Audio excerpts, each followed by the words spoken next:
I'm going to assume that most of you can hear me, and I'm just going to continue on. So, as I was stating, by using this attribute, first of all, it gives you a perfect opportunity as soon as you go to a member's record to see what their attributes are, to strike up a conversation. And it can be on a wide range of things because, like I said, attributes are free and unlimited. You can have as many as you want. Okay, now let me show you something else very powerful that you can do with attributes, and I'm going to continue along this same example. So hopefully you've gone into your system and you created an attribute called military family, and you assign it along with appropriate notes to all of your members for whom this might be applicable. Now, let's say that it's Veterans Day or Memorial Day or something related to our military. What you could do is on a quality, on a holiday, what you would do is you would want to contact people who have military families.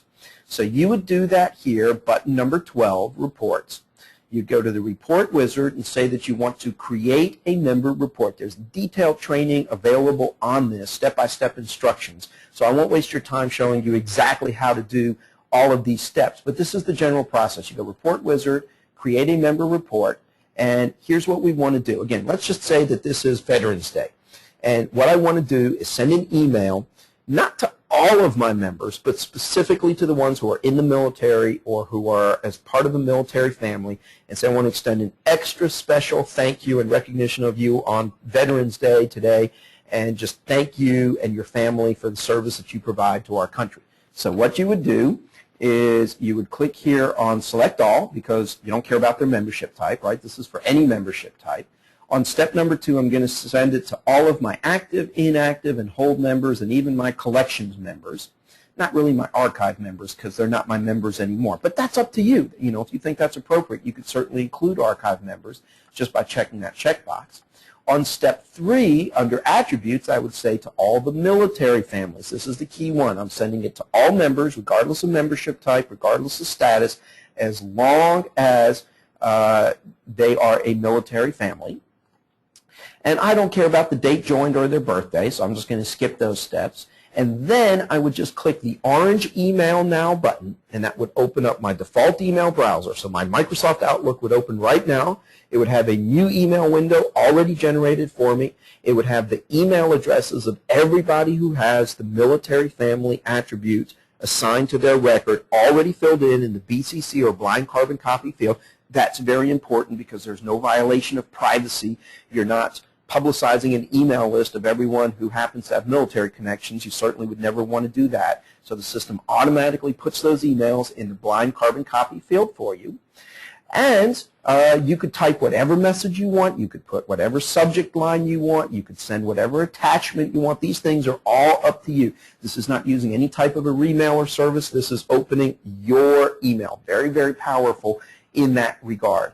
And you could send that email. So I hope that your imagination is already buzzing away on hundreds of different great ways that you could use the Member Attributes feature within the iGoFigure software to really, as Kyle says, make your members beholden to you, to give them that customer service experience to where when they walk into your facility, whether you're a martial arts studio, daycare, traditional health and fitness, or any other industry that you're in, the point is you're letting your members know that you care about them, that you remember them, that you know them.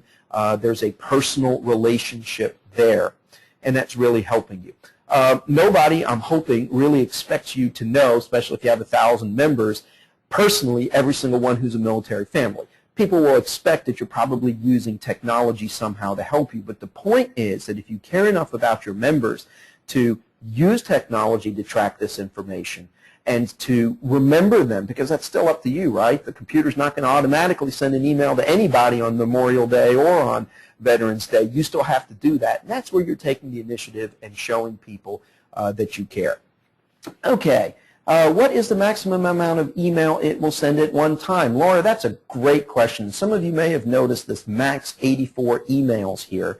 And I think that's the purpose for your question there. That's a great question. Let me go ahead and address that real briefly. The real answer is there is no limit. The only reason we say max 84 emails is because when people started using this feature, sometimes they wanted to send an email just to a few people, and somehow they just didn't get the settings right and ended up blasting out 12 emails in a row to all 5,000 of their members they have at their facility. So they'd send 60,000 emails within 10 minutes, and bam, next thing you know, their internet service provider either gray lists them or blacklists them as being a potential spammer. So what we have done, just to make sure that there's not a problem where you're setting a few settings wrong and next thing you know the system's blasting out thousands of emails, is we put a max of 84 in an automated fashion. If for some reason your filter conditions, however you set them, come up with more than 84 email addresses, what the system will do, and it'll even give you a little notice, is it'll say, I've copied all of these email addresses onto your clipboard. You know how you do copy and paste? Well, it's copied them in there for you. So now it's up to you what you want to do with that. You have a few choices. You can certainly go through and manually paste that into your browser window, or if you're using a commercial remailer service, for example, Constant Contact or one of these really great commercial services, there's many out there that are available that will blast out mass emails for you, you can simply paste it into the to field in there and let them handle the mass communication for you. But don't worry about the fact that it says max 84 emails. You can certainly send out a lot more than 84 emails at one time if you would like. Okay, let's go ahead and talk about the next feature, and that is related to a very powerful feature called Member No Sales. Member No Sales can help you out greatly, and they can help you out by helping you to measure, manage, and track several things about your business. This might be review for some of you. I'm going to go ahead and explain it briefly. Hopefully this is going to provide you with some good information. As I said, Member No Sales are an extremely powerful tool that can help you predict your income and set measurable goals. Let me explain to you how it works. Anytime that a person walks through your front door, they are considered your guest. They're a guest at your facility. And a guest can walk out the door one of two ways, either as a new member or a lost sale. End of story. That's if they walked in as a guest, they're going to walk out either as a new member or a lost sale. I don't care if they said, I'll be right back, I'll be back in 5 minutes, I'll be back tomorrow. If they didn't join at that time, they're a lost sale. They're not a new member. We call those lost sales Member No Sales. And again, carefully tracking them through the iGoFigure software can help you out in many ways. Let me explain you how this works. As I said, any prospect that walks through your front door is called a guest. Your ability to get guests walking through your front door is known as your success at guest production. Now, the percentage of your guests who join is called your closing average. Obviously, the higher the better. If your closing average is 100%, it means every single person who walks through the front door, you end up selling them a membership. Probably an unattainable goal, realistically speaking, but again, you want to keep track of that number and the software will do it for you, and I'll show you how. So, if you take your guest production, the total number of guests that are walking through your front door each month, and multiply it by your closing average, you're going to get your total number of new members that month. All right? Total new members equals guest production times closing average. Let's look at a real quick example to make sure that that formula is perfectly clear. In a given month, you have 100 guests. Your closing average is 80%. How many new members are you going to have that month? You're going to have 80 new members that month. Very simple, right? Okay. How does this help you? Quite simply by helping you to predict and track your growth.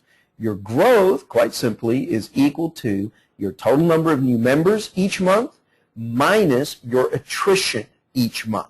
And your attrition, quite simply, is the members that you lose every month for various reasons. Some members are going to quit, some are going to cancel, some are going to move out of state, some will be deceased, will pass on. I mean, when you're running a membership-based business, all of these things are eventualities that you have to deal with. And you will have attrition every month for a variety of those reasons.